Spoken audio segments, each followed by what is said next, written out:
ثلاثة ديال الحوايج حاول انك ما ديرهمش هنا في ميريكان. ثلاثة ديال الحوايج يقدو يصيفطوك للحبس في ميريكان. ثلاثة ديال الحوايج بسببهم تقدر ما تاخدش الجنسية ديال ميريكان. ثلاثة ديال الحوايج تقدر بسببهم يحيدوك الوراق وتقدر ترحل بحالتك للمغرب. هذا هو الموضوع ديال الحلقه ديالنا اليوم. غادي نقول لكم شنو هما ثلاثه ديال الحوايج اللي حاول انك ماشي حتى ما ديرهمش، حاول انك ما تفكرش ديرهم ولا تحاول انك ديرهم ولا انك تجرب ديرهم، حيت الا درتيهم غادي يطراو لك شي حوايج خايبين هنا في المكان. الحاجه الاولى لانك تسوق وانت سكران.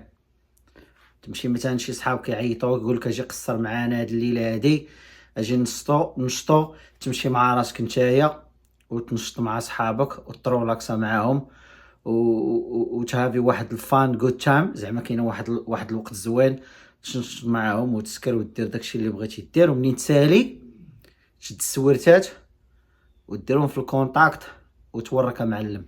لا ما ديرش هاد القضيه هادي، ما تنصحكش بها، قضيه خايبه بزاف. حيت علاش؟ دابا في الداون تاون فين كاينين البيران ولا فين تيقصروا الناس ديما البوليس كاينين من مورا الجوج، حيت البيران هنا تيسدوا من مورا الجوج، ما تيبقاوش يعطيو الشراب، ما تيبقاوش يسيرفيو الكحول. دونك من مورا الجوج تتلقى البوليس على الجهد واقفين تيوقفوا عباد الله، فهمتيني؟ يعني انت الا مشيتي توقفوك وتيديروا لك واحد التيست تيشوفوا شحال الكميه ديال الشراب عندك في الذات ديالك، تيديروا لك واحد الماكينه وتيقلبوك وتيديروا لك واحد التجربه. فهمتيني؟ توقف مثلا تيقول لك قول لي شحال من نمبر هنايا وانت واقف بحال هكا ما تحركش شويه، تيقول لك زيد لقدام شويه، تيقول لك زيد اللور.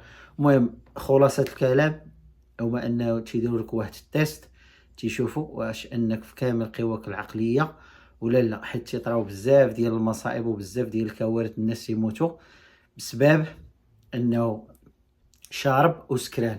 وحاجه اخرى فكرتيني قبل ما ننسى، هي انك واخا شي هنا في ميريكان تكون مثلا فهمتيني مثلا ديك البيره ولا هذيك فهمتيني هذيك القرعه ديال الشراب تكون حاطه مثلا القدام وتكون انت ما شاربش، تكون مثلا غير محلوله، ولا تكون القرعه خاويه مثلا ولا هذه وتكون محلوله ومحطوطه عندك، هذاك معلم تتسمى بانك سايق اندر ذا انفلونس، تيعطيوك دي يو اي، تتسمى درايفين اندر ذا انفلونس، يعني انك انت سايق تحت تاثير ديال المخدر، فهمتيني؟ وتيحطوا لك في الدرايفر لايسنس، وهذيك هي اخيب حاجه تقدر تطرا لك، حيت الا مشيتي للخدمه تمشي تابلاي على اي حاجه تطلع لهم في الريكورد بانك عندك الدي يو اي، وهذيك راه صعيبه باش تحيد.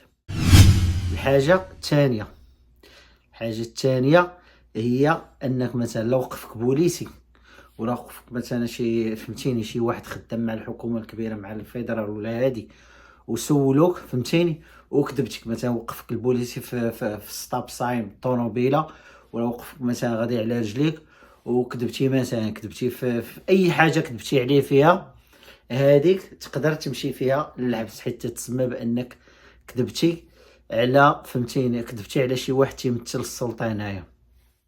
ثالث حاجه وهي انك دابز ولا تدخل في شي نقاش خايب هنايا مع شي واحد. انا مثلا ملي تناقش مع شي واحد تناقش معاه بالفم ديالك، وما تنصحش انا حتى شي واحد يتناقش في الغربه، حيت بعض الخطرات هذيك النقاش وهذيك المدابزه تقدر توصل لشي حاجه خايبه. وهنا كما تعرفوا كاينين شي مسطين تيكونوا مثلا هازين السلاح ولا هازين شي حاجه خايبه وفهمتيني وتقدر تموت فيها. راه بزاف ديال الناس ماتوا بسبب هاد المشاكل ديال فهمتيني ما عجباتك شي حاجه جاست والك اواي، زعما كاينه غير سير بحالاتك فهمتيني.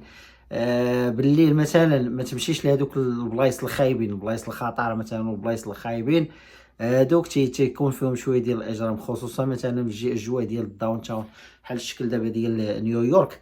فهاد رمضان هذا اللي داز راه كان مات واحد السيد مورا الصلاه ديال التراويح، كان خرج واحد السيد وفهمتيني وتعرض ليه شي حد وضربوه بالقرطاس. لذلك انا تنصح بنادم فهمتيني اللي جاي مثلا مهاجر سواء مثلا الميريكان كندا اوروبا يلتزم بالقانون ديال البلاد اللي هو غادي يعيش فيها، واحسن حاجه هو انك حاول تعرف القوانين ديال البلاد اللي انت غادي ليها قبل ما دير شي حاجه ولا قبل ما طرالك شي مصيبه. نتمنى الفيديو ديال اليوم يعجبكم. اللي ما مشتركش معنا في القناه hit subscribe button وضرب لايك و see you next time my friend. كان معكم خوكم هشام. تشاو. take care.